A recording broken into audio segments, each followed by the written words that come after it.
We'll make you happy. We'll make you happy. We'll make you happy. Remix of that classic song.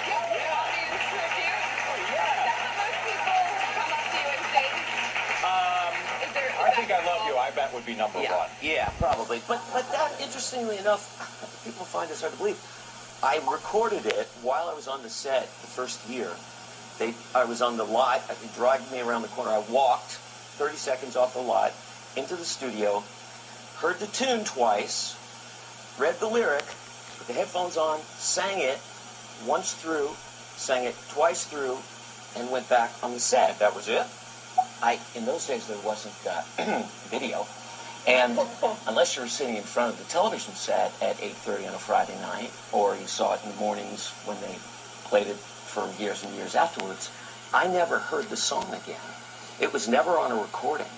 It was never, ever on a recording. So unless you watched the show, I never did because I was flying to a concert on a Friday night. So people would walk up to me and go, "Hello, world, is this song?" And I kind of look, and you would be... Well, you had a torturous schedule back there. Oh, boy. They really weren't paying you all that much for your appearance on The Partridge Family. Shocking, isn't it? And you were doing all these dates in between recording sessions. Yeah, well, I would work all day on the television show.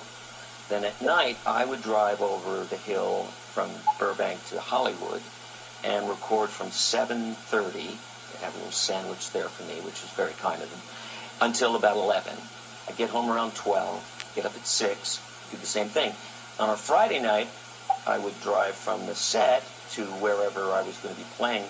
I would do 2 shows on Saturday, 2 shows on Sunday, usually in the afternoon and an early Sunday evening, and then fly back to L.A. and start all over again.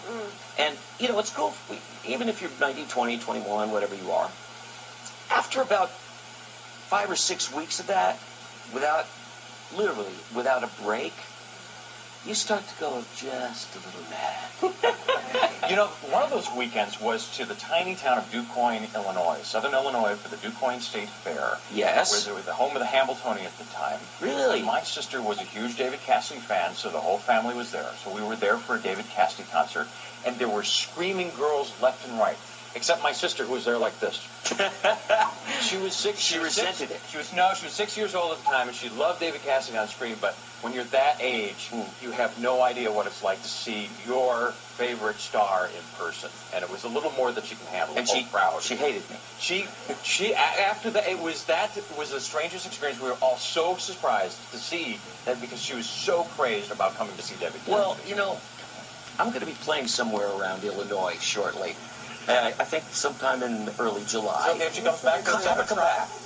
The screaming does exist to some degree, but their voices have dropped an octave. So we had it here in our studio when you walked out. you guys are so great. We've got to get to these viewer emails. They literally came from all over the world. Okay. You know this. I heard England. The UK, yes. New Zealand, yes. Okay. What a great place that is. Question number 1. You have the most incredible life.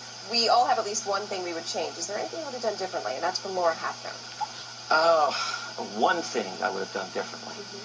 I would have slept a lot more, probably. I couldn't honestly say I've tried to do everything in my life the right way and treat people with this respect that I feel.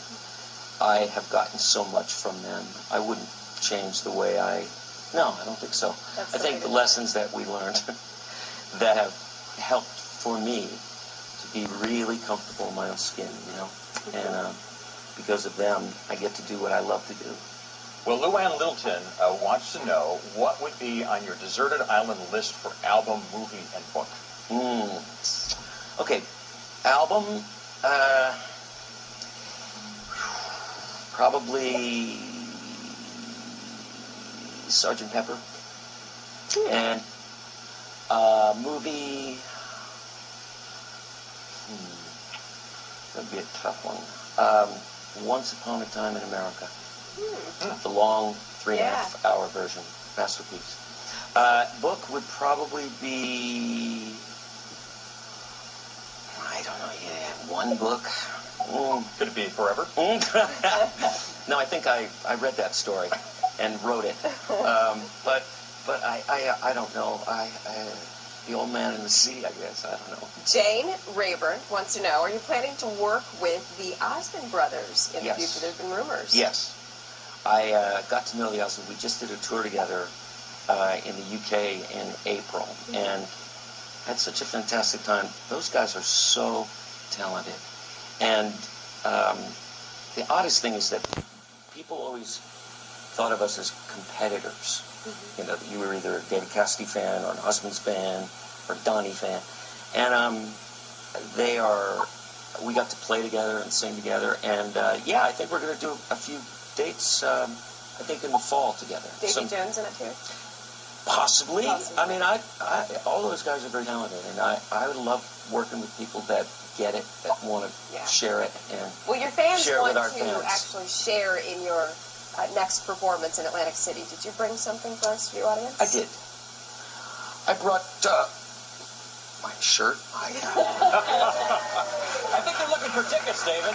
I'm going to give some tickets away to you in the audience. How about that? How about pair of tickets for everyone to see David Cassidy live at the House of Blues? A copy of the latest CD? I'm going to give you all a copy of my latest CD, Part 2 Remix. Which is available at Target stores.